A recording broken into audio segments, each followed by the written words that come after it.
नमस्कार, मैं चंदन जैन, प्रवक्ता संजय शिक्षक प्रशिक्षण महाविद्यालय लालकोठी जयपुर।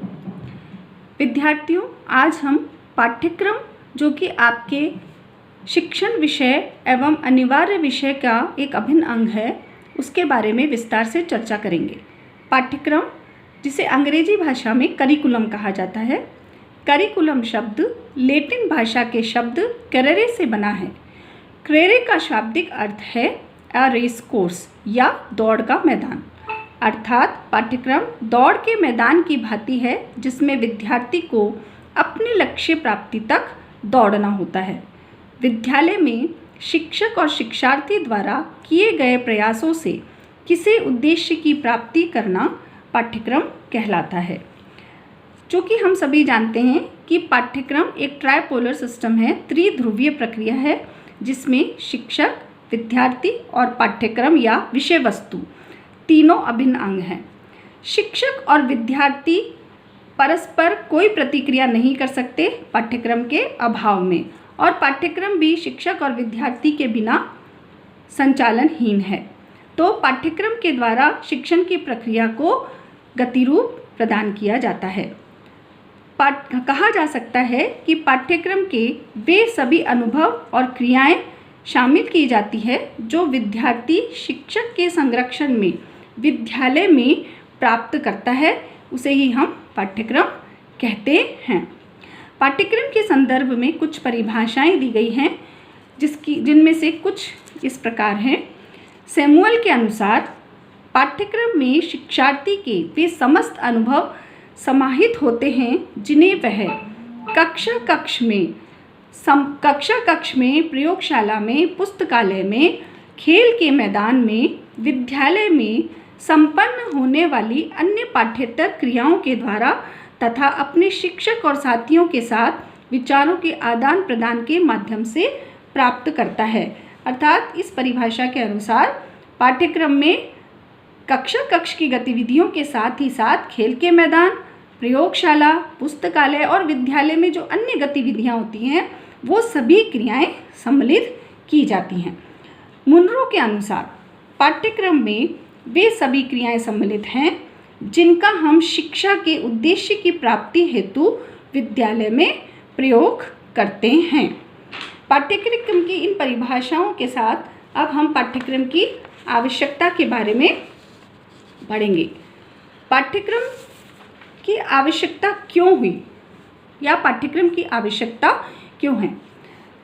पाठ्यक्रम की आवश्यकता सर्वप्रथम समय एवं शक्ति की बचत के लिए है, यानी शिक्षक, शिक्षार्थी और समस्त शिक्षण प्रक्रिया पाठ्यक्रम के द्वारा समय और शक्ति का बचत कर सकता है। अर्थात जब शिक्षण की प्रक्रिया में हमारे पास निर्धारित विषय वस्तु होती है तो उस निर्धारित विषय वस्तु से हमें ये ज्ञात होता है कि हमें किस समय किस शिक्षण विषय वस्तु का ज्ञान प्रदान करना है। इससे हमें श्रम की भी बचत होती है, समय की भी बचत होती है और शक्ति की भी बचत होती है, और अनावर्थक या व्यर्थ के प्रयासों से हम मुक्ति पाते हैं। दूसरी आवश्यकता पाठ्यक्रम की इसलिए हुई क्योंकि शिक्षा के उद्देश्यों की प्राप्ति का साधन पाठ्यक्रम है, यानी पाठ्यक्रम हमें जो भी शिक्षण की समस्त गतिविधियां जिस उद्देश्य या लक्ष्य की प्राप्ति के लिए निर्धारित की जाती है, उन सभी उद्देश्यों की प्राप्ति हमें पाठ्यक्रम के माध्यम से होती है, क्योंकि पाठ्यक्रम कुछ निर्धारित गंतव्य के स्थान पर जाने के लिए हमें निर्धारित विषय वस्तु प्रदान करता है।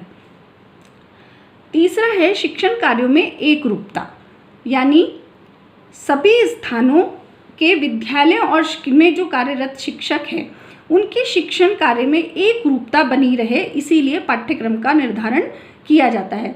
क्योंकि अगर पाठ्यक्रम निर्धारित नहीं होगा तो शिक्षक अपने आवश्यकता अनुसार, अपनी इच्छा अनुसार शिक्षण कार्य प्रदान करेंगे, जिससे हम छात्रों का सही मूल्यांकन और हमारे शिक्षण उद्देश्यों की प्राप्ति नहीं कर सकते।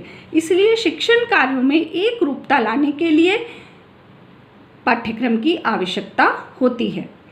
नेक्स्ट है ज्ञान की प्राप्ति, यानी पाठ्यक्रम ज्ञान की प्राप्ति का एक आवश्यक साधन है, और इसीलिए प्रत्येक स्तर के अनुसार, यानी प्राथमिक, उच्च माध्यमिक, माध्यमिक, विभिन्न स्तर की कक्षाओं के अनुसार ज्ञान की प्राप्ति किस तरह से और कितनी दी जाए, ये पाठ्यक्रम द्वारा निर्धारित किया जाता है।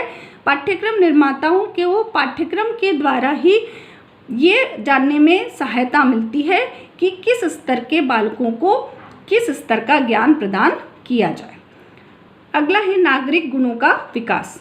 चूँकि समस्त शिक्षण प्रक्रिया का उद्देश्य भावी छात्रों को, जो कि कल के भावी नागरिक भी हैं, उनके गुणों का, उनमें जो आवश्यक गुण हैं उनका विकास करना, वरना एक पशु और एक मनुष्य में क्या अंतर रह जाएगा। इसलिए पाठ्यक्रम की आवश्यकता है। पाठ्यक्रम ही वह माध्यम है जिसके द्वारा हम विभिन्न प्रकार के चारित्रिक गुणों का, विभिन्न प्रकार के सामाजिक गुणों का, जिससे बच्चे अच्छे नागरिक बन सके, उनका विकास कर सकते हैं। नेक्स्ट है व्यक्तित्व का सर्वांगीण विकास। चूँकि बालक का व्यक्तित्व के कई पक्ष होते हैं, शारीरिक, मानसिक, नैतिक, सामाजिक, आध्यात्मिक आदि। यानी बालक को एक संपूर्ण व्यक्तित्व प्रदान करने के लिए पाठ्यक्रम न सिर्फ बालक का शारीरिक विकास करता है, बल्कि उसकी मानसिक योग्यताओं को पहचानता है, उनमें नैतिक गुणों का विकास करता है और सामाजिक और आध्यात्मिक गुणों का भी विकास करता है, जिससे एक बालक का व्यक्तित्व संपूर्णता प्राप्त करता है। इसलिए पाठ्यक्रम की आवश्यकता होती है। खोज और आविष्कार हेतु प्रेरक।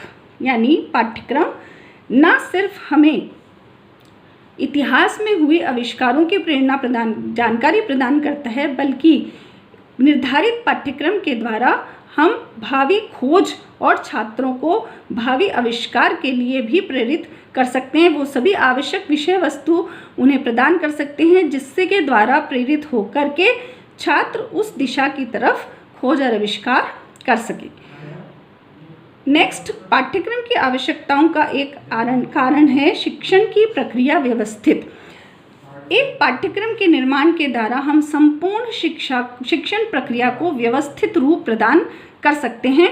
शिक्षण की एक निर्धारित प्रक्रिया किस प्रकार से चले, छात्रों का मूल्यांकन किस प्रकार से किया जाए, इसका सारा निर्धारण शिक्षण प्रक्रिया में पाठ्यक्रम के निर्धारण द्वारा किया जा सकता है। तो ये तो हमारे पाठ्यक्रम की आवश्यकता के निर्धारक तत्व। अब पाठ्यक्रम के कुछ उद्देश्य भी होते हैं कि पाठ्यक्रम का किन उद्देश्यों के लिए निर्माण किया जाता है। पहला, पाठ्यक्रम का निर्माण करने का प्रथम उद्देश्य है आदर्श नागरिकों का निर्माण करना। यानी हम एक लोकतांत्रिक समाज में रहते हैं और बालक वास्तविक रूप से लोकतांत्रिक समाज की प्राप्ति कर सके, एक आदर्श नागरिक बन सके, उसमें समस्त आदर्श नागरिक के गुणों का विकास हो सके। इसके लिए पाठ्यक्रम कुछ विषय वस्तु प्रदान करता है, निश्चित और निर्धारित। यह पहला पाठ्यक्रम का उद्देश्य है। दूसरा है पाठ्यक्रम का एक उद्देश्य क्या और कैसे का ज्ञान प्रदान करना है। यानी किस स्तर पर किस आयु के बालकों को क्या ज्ञान प्रदान किया जाए जिससे कि उनके व्यक्तित्व का विकास हो, और किन विधियों के द्वारा उनको ज्ञान प्रदान किया जाए, कौन सी विधि किस स्तर के बालक के लिए उपयोगी है, उसको हम किस प्रकार से ज्ञान प्रदान करें, ये भी पाठ्यक्रम का उद्देश्य है। और इसीलिए पाठ्यक्रम में परिस्थितियों के परिवर्तन के अनुसार विभिन्न प्रकार की शिक्षण विधियों का, नवाचारी विधियों का भी प्रयोग परिस्थिति अनुसार, विषय अनुसार किया जाता है। पाठ्यक्रम का अन्य उद्देश्य विद्यार्थी के व्यक्तित्व का सर्वांगीण विकास एवं चिंतन का विकास करना है। पाठ्यक्रम का एक अन्य उद्देश्य विद्यार्थियों के व्यक्तित्व का सर्वांगीण विकास, जैसा कि हम सभी पहले भी चर्चा कर चुके हैं कि एक विद्यालय में बालक सिर्फ शारीरिक विकास ही नहीं करता है, विद्यालय में उसका चारित्रिक विकास, मनोवैज्ञानिक विकास, नैतिक विकास आदि विकास भी होता है। और एक विद्यालय में संपूर्ण प्रक्रिया में भाग लेकर के बालक अपने व्यक्तित्व को निखारता है। और पाठ्यक्रम का इस बालक के सर्वांगीण विकास को मुखर करना और उसमें चिंतन शक्ति का विकास करना एक उद्देश्य है। ये चिंतन शक्ति ही बालक को पशुओं से भिन्न करती है। इसीलिए पाठ्यक्रम का एक उद्देश्य सर्वांगीण विकास और चिंतन का विकास करना भी है। नेक्स्ट पाठ्यक्रम का उद्देश्य है सफल जीवन हेतु सहायक वातावरण का निर्माण। चूँकि आज तकनीकी का युग है और आवश्यकताएं अनंत हो चुकी हैं, अतः एक बालक किस तरह से सफल जीवन यापन कर सके कि उसकी आवश्यकताएं हैं वो पूर्ति हो सके, उसके लिए एक आवश्यक वातावरण का निर्माण करना भी पाठ्यक्रम का उद्देश्य है। पाठ्यक्रम बालकों को वह निर्धारित लक्ष्य प्रदान करता है जो उसकी रुचि और योग्यता के अनुसार उसके व्यक्तित्व का विकास कर सके और अपनी भविष्य में व्यावसायिक चुनौतियों को निर्धारित कर उनको सफल बना सके। अगला पाठ्यक्रम का उद्देश्य है विद्यार्थियों की विविध योग्यताओं, आवश्यकताओं, दृष्टिकोणों एवं रुचियों का विकास। पाठ्यक्रम का एक मुख्य उद्देश्य ये भी है कि विषय वस्तु के साथ साथ बालक में विद्यमान विविध योग्यताओं का विकास करे। प्रत्येक बालक विभिन्नता लिए हुए होता है और हर बालक की प्रतिभा अन्य बालक से भिन्न होती है। प्रत्येक बालक की आवश्यकताएं भी अन्य बालकों से भिन्न होती हैं। तो पाठ्यक्रम इस बात का निर्धारण करता है कि बालक अपनी योग्यता और आवश्यकताओं के अनुसार अपना विकास कर सके। साथ ही साथ जब उसकी रुचि, योग्यता और आवश्यकताओं की पूर्ति होगी तो वह अपने दृष्टिकोण का भी विकास कर सकेगा। और इसीलिए पाठ्यक्रम का एक मुख्य उद्देश्य बालक की योग्यताओं, आवश्यकताओं और दृष्टिकोणों का विकास करना भी है। पाठ्यक्रम के इन उद्देश्यों के साथ साथ ही हमें यह भी जानने की आवश्यकता है कि पाठ्यक्रम के निर्धारण के मुख्य तत्व कौन कौन से हैं। पाठ्यक्रम के निर्धारण के कुछ कारक होते हैं, जिनमें से कुछ प्रमुख हैं संस्कृति, सामाजिक परिवर्तन, मूल्य व्यवस्था, दार्शनिक, मनोवैज्ञानिक और सामाजिक आधार।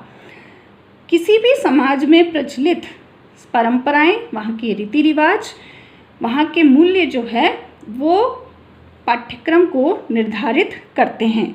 जिस तरह की परंपराएं और संस्कृति समाज में विद्यमान है उनसे बालक को ज्ञान कराना, उनसे परिचित कराना, ताकि पीढ़ी दर पीढ़ी उन सांस्कृतिक विरासतों का हस्तांतरण हो सके। इसके लिए पाठ्यक्रम का मुख्य निर्धारक तत्व है संस्कृति। दूसरा निर्धारक तत्व है सामाजिक परिवर्तन। चूँकि सामाजिक व्यवस्थाएं परिवर्तित होती रहती हैं, समाज में कई तरह के परिवर्तन आते रहते हैं।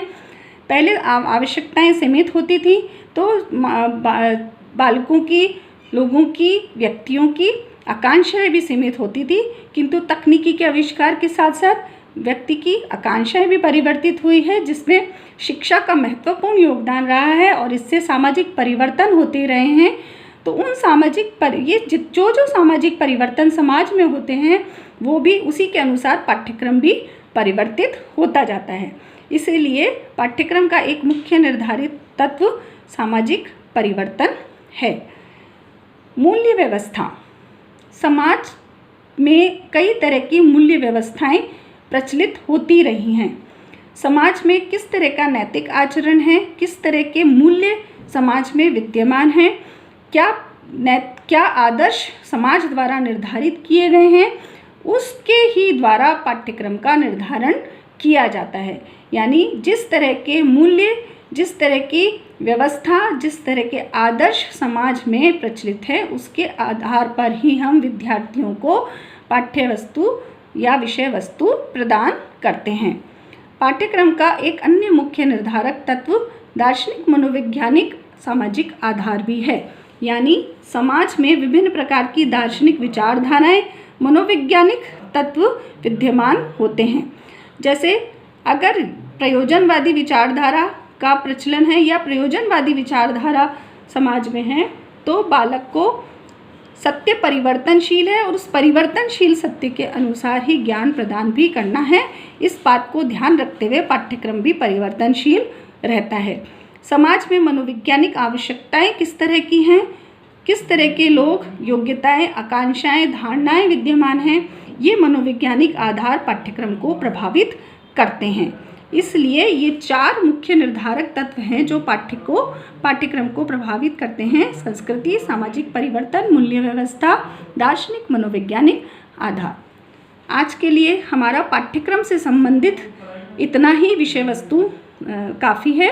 अब हम अगले वीडियो में पाठ्यक्रम के निर्माण के सिद्धांत, पाठ्यक्रम के आधार और पाठ्यक्रम और विषय वस्तु में क्या मुख्य अंतर है, इसका अध्ययन करेंगे। धन्यवाद।